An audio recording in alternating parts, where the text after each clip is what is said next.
Turning negatives to positives, just like from the darkness we rise up, never look back, shattering barriers, breaking through every wall.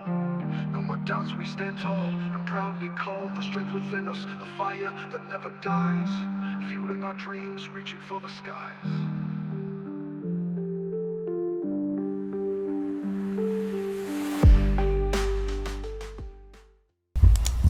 Hey, good evening. Welcome to the Negative to Positive Show. This is Paul Posey, and today I am lucky to have two guests with me today.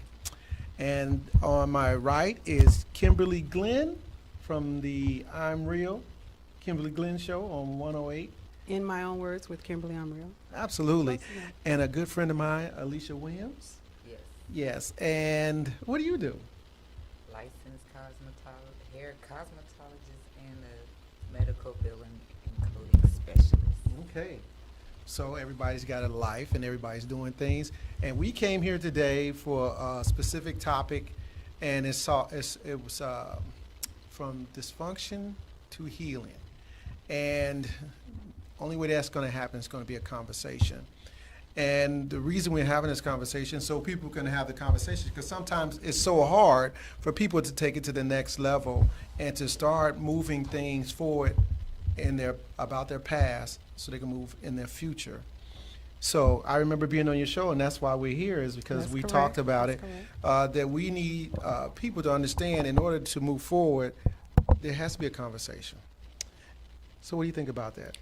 There has to be a conversation, but speaking from my experience, for me, in order to get to the conversation, I had to have a healing process. In order to have a healing process, I had to embrace what happened. And I'm big on using that word, and I meant to look it up before I came, because in speaking with people recently, they understand why I use the word embrace.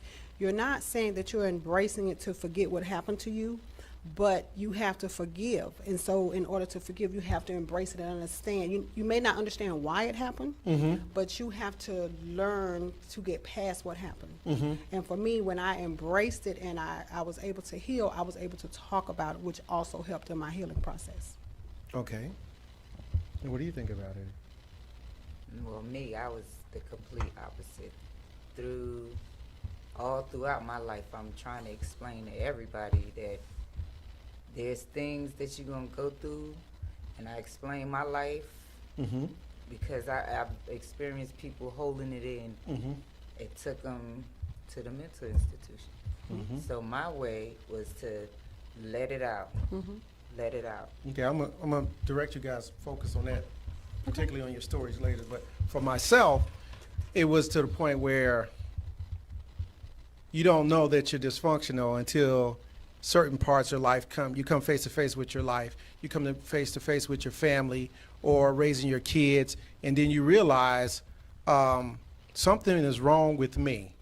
Something I didn't get, something I don't have, something is making me do things that I really don't want to do, or I don't understand why I do it.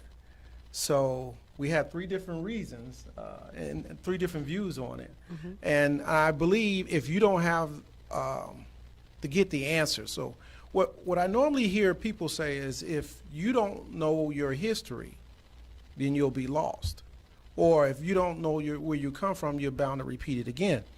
Same thing with dysfunction. Was my face on there when it fell down? Same thing with same thing with dysfunction is that your family has a history, and if you don't know it, it will become your norm, and then you will repeat it. It doesn't have to go all the way back to slavery days when we're talking about history. I believe history goes back as far as the people that you've met, the people that have modeled their life in front of you. So if you were blessed to meet your great-grandfather, your great-great-grandfather, and see how he lived, and see how your grandfather lives, and see how your dad's lives, that history is your history.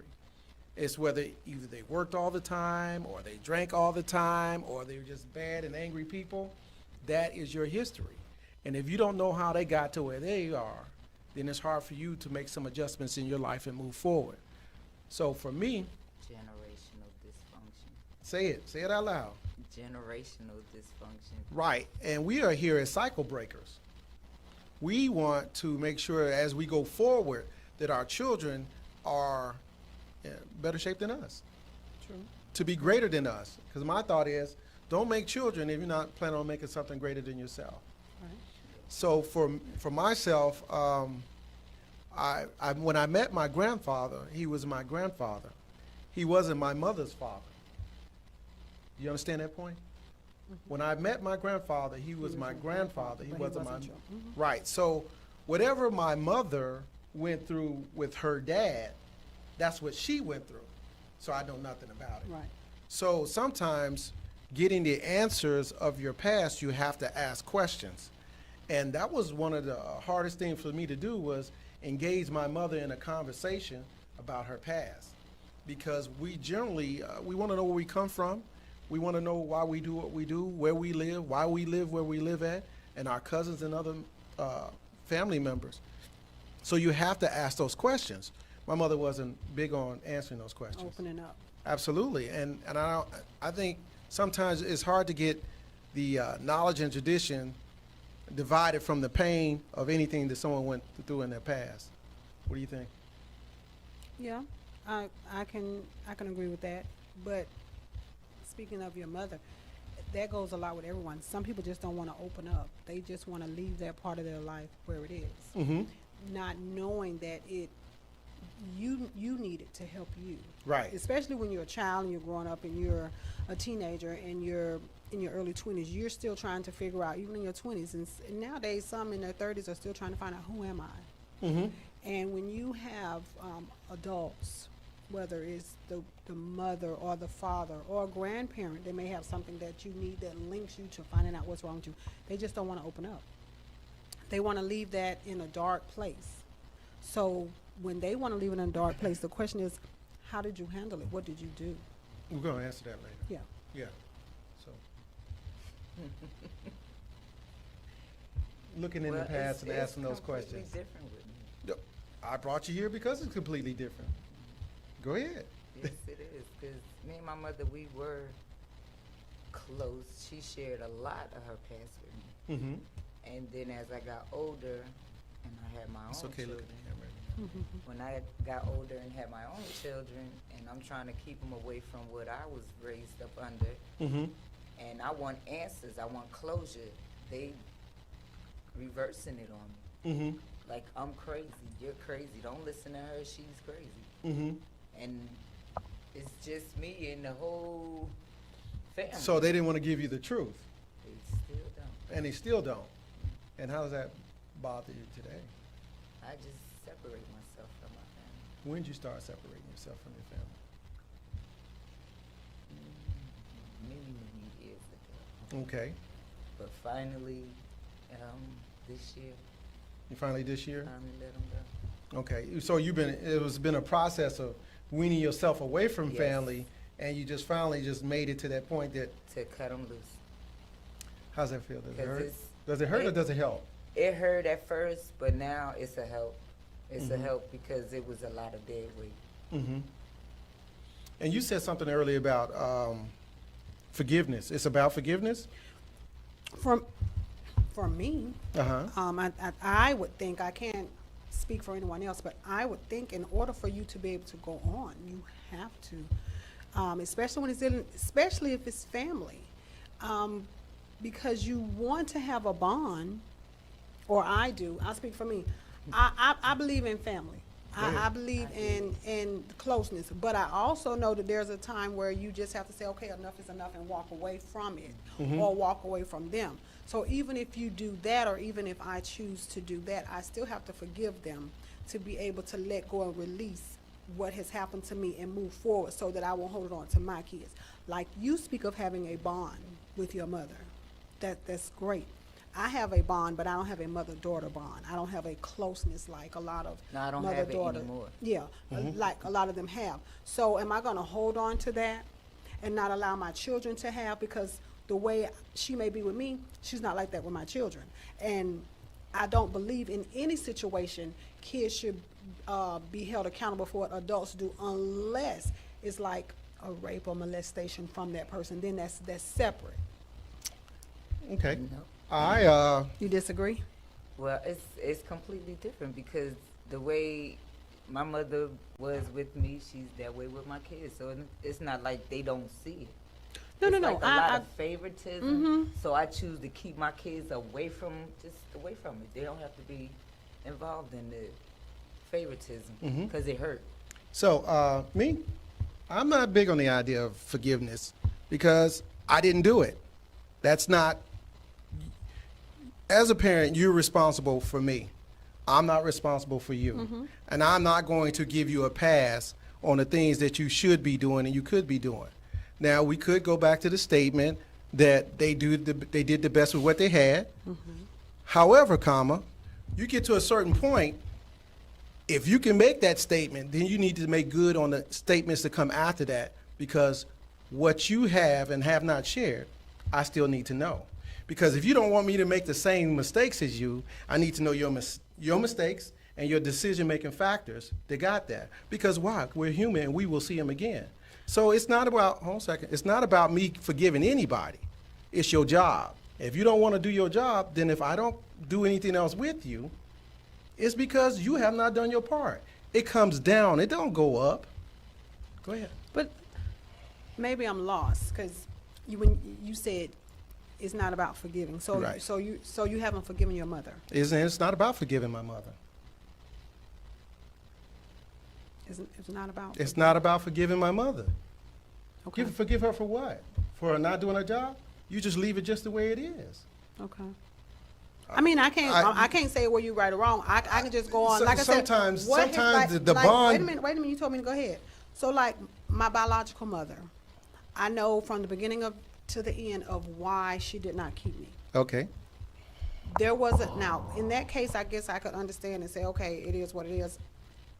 I just let it go because I did not. I found out it when I was in the 4th grade.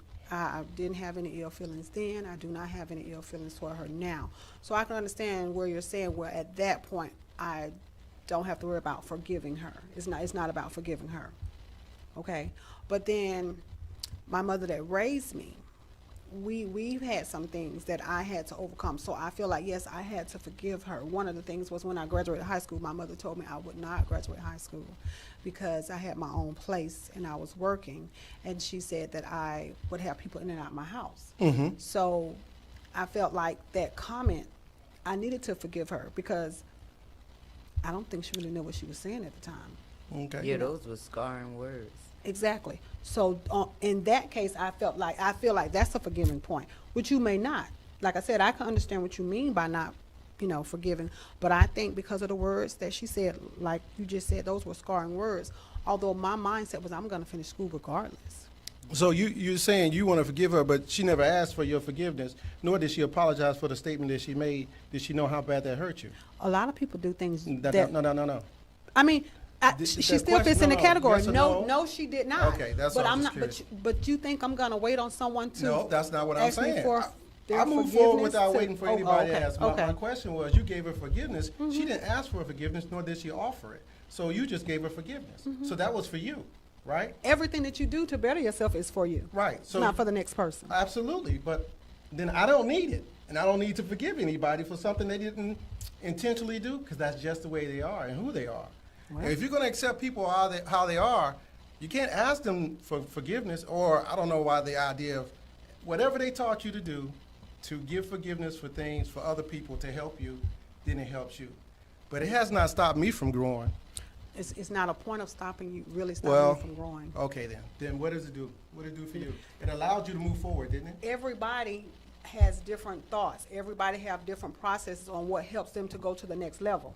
It did not stop me. It did not stop you. We're just talking about overall. Yeah, you use that's what forgiveness yes. So to help you move forward. some people it helps them to move forward. Some people it doesn't. What I feel like whatever it takes to help you to accomplish what you need to accomplish, to get past whatever hurt, pain, whatever it is. If forgiveness doesn't work for you, you don't need it. That's fine. Right, absolutely. But when I'm speaking and trying to help someone else, I'm not gonna knock them if they do as I do and forgive. Right. I'm not knocking you because you No. used it. I'm not saying. I'm Okay. just. And I'm choosing to change people, places, and things, and that includes family. I believe family's only Family, family when they friends. do family stuff. Right. Other than that, you're connected by blood, and you And connect. that's it. Sometimes you look alike. Yeah. Because if they don't do family stuff, sometimes you're their own personal victims.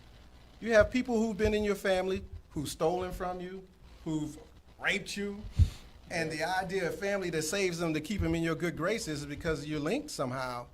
I think that's dysfunctional. And that's my purpose of separating myself. I have daughters, I have grands. Mm-hmm. And for me to continue to be around family members that I know are pedophiles, child molesters, rapists. I was molested by my father, 10. So I choose to walk away. Absolutely. But that brings us to this point, just like you said. If we want to go forward, we got to make a turn. Right. But we also here to talk about some people have to have that conversation. And how do you go to those people in your family? Because I don't think you can really try to move forward without having a conversation, so you know you're not going to get the answer.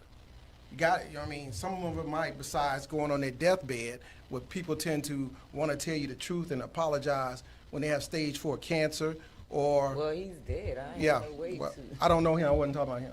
Oh, wow. But the idea is, you know, it's the final Hail Mary to your life is to want to tell the truth about why I wasn't here, or why I left you guys, or why you got another sibling, or why, you know, why? And that's why we ask. Because I wanted to know why and everything, but the true pain was not trying to tell me, and how she went about not trying to tell me. She would tell me I'm a liar, or you know, she made it so I would hurt so bad I wouldn't ask. But it didn't start off as a me being nosy or anything like that, because we're naturally curious about where we come from. And if we don't ask those questions, well, life must be good. But as you become an adult, you start noticing that we kind of grew up kind of different than Kimberly and them. And they were always happy. We was always sad. And they was going on vacation, and, you know, they was drinking and fighting over there. And what kind of household we live in? Where we come from? Why do we live like that? So that level of dysfunction, we have to have that conversation. So it has come to me also that my kids had to ask me about me, how they got here, about my relationship that brought them about. And you know what I did? I started a fight with them so they wouldn't ask me questions. I'm just joking. You probably did. No, I didn't. No, I want them to be greater than me, so I just started answering the questions because I was a question asker. So I know how it feels to ask my parents the question and not get the answer. So I could only ask my mother because my dad wasn't there. But when I asked her, it was just, now, did I get my answer? Well, I got an answer in 2012 that made me stop asking. So when they give you something that you just can't go beyond, then you stop. But you're still responsible for the ones that you make. So even though I met a lot of hurt adults, 50, what you, 35? Yes. You 36? Okay, and we all have this unanswered questions we like to call dysfunction that made us make bad decisions because we thought that was the norm, and we wanted that to change, so we decided that our kids are not going to be dysfunctional, regardless whether we got the answers or not. That's how you become a cycle breaker. That's how you change the narrative for your children, is to create a new norm, a norm we wish we had. I wish I'd have had some of the stories, like when I had Mr. Muhammad here, he told me about his relationship with his dad and how great that was. I was in awe. I didn't grow up with my dad, but this man's telling me great things about his dad, and I'm like, man, I wish I was your brother, because you had something I wanted. However, a conversation with my son told me that I was on the right track and how it helped him, me being in his life, and me being forthright, telling him exactly the answers he wanted. Did it hurt me to tell my shame? It did. And did it hurt me to express my pain? It did. Right. But it's for the betterment of everybody behind me. that I did that. So I'm just working with, what's the statement? Doing with what I had? What's that statement that says they just did what they, what's the statement they always make? They just did the best with what they had. Okay. Yeah. Well, whose phone is that, buzzing? Okay. Well, we at that point right now. We have a lot of things. We have Miss Keep It Real. I'm real. I keep getting that wrong. That's right. I'm real. And we have Alicia, and we have myself, life, experience, and a willingness to have our kids' lives better than ours. Yeah, I think it's tough. It was tough for years for me not to get the answer because I know I had to keep going to the well and keep asking. And she got so fed up with me asking about our life one day, she told me she never loved me. And she told me she never loved any of my siblings. So when you think about that, you think about everything that transpired before that. You have a flashback, if you would, of all the events that you thought that were good or mediocre, or were they really bad, or did you put the cloak of love on it and says, no, she didn't mean that, or why this explains this and this explains that. And so when you go through that, then I came to a clear understanding. It might be some validity to what she said. Because she's not going to go beyond that point to answer any more questions. So you just take the answer right there and says, okay, that's the final question. And then I just got to live with it. So I was able to live with it and turn around and make sure that my life does not reflect what I just went through as a whole. So our whole idea is we can, if you want to. I talk to a lot of men at the homeless shelters, and I asked them about their families, and I asked them, have you been in touch with your family? And a lot of them said no, and they'll say, well, I have kids, but I grew up without a dad. I guess he thought that was, well, many of them thought that was a past statement, because I grew up without my dad. I can excuse my lack of connection with my kids because I didn't have one. I truly understand that point. However, just because you can make that point and not move beyond that, that's where we have a problem at. Because if you have kids out there, they're still waiting to talk to you. They're still looking for you. That's our natural thing, is that we're instinctive to look for our parents. Now, what we find may not be the greatest thing. And if you're expecting, for me, my grandfather, who I grew up calling my uncle, because of being adopted, I'm in the same family on my mother's side. And so he was the one that kept saying, you need to meet your father, you need to meet your father. You look just like him. You have big eyes like him, you just like him. So when I finally met him, I had no expectation at all. But his wife thought I did. And so that was my thing. I don't know. I'm pretty sure some kids, or even in adults, I've seen the books, I've read, seen the interviews. Some, even adults, expect something from the mother or the father once they meet them. And I think that's how you set yourself up to have to go through the pain even longer. I expected my dad to have all his teeth. I was disappointed. But he had hair. I met him at 27, right, when I finally met him, huh? I said, and you don't. Well, some things you have to trade for greatness, and I traded my hair. So I waited. My mom told me he was dead. Okay. So from a week of hearing he's alive to meeting him, I don't think I had any unrealistic expectations, but physical build, the natural things. I'm going to see somebody, but I look like my mom. Okay. I look just like my mom. She doesn't have a beard. But to meet him, to see him, I was kind of like, slightly disappointed. He had no teeth in his mouth and he was a little chubby. I was like, well, that's how I'm going to look when I get older, then that's how I'm going to look. But I didn't have any expectations. Yes, I did. I expected him to be forthright when he met me. Why? No. Because I expected that. It's my own expectation. No. Because he's a man, because he was willing to meet me. It wasn't like he was dodging me, because She met him at the gas station. She spoke to him. I spoke to him on the phone. I told him I'd see him next week. So I expected him to be forthright.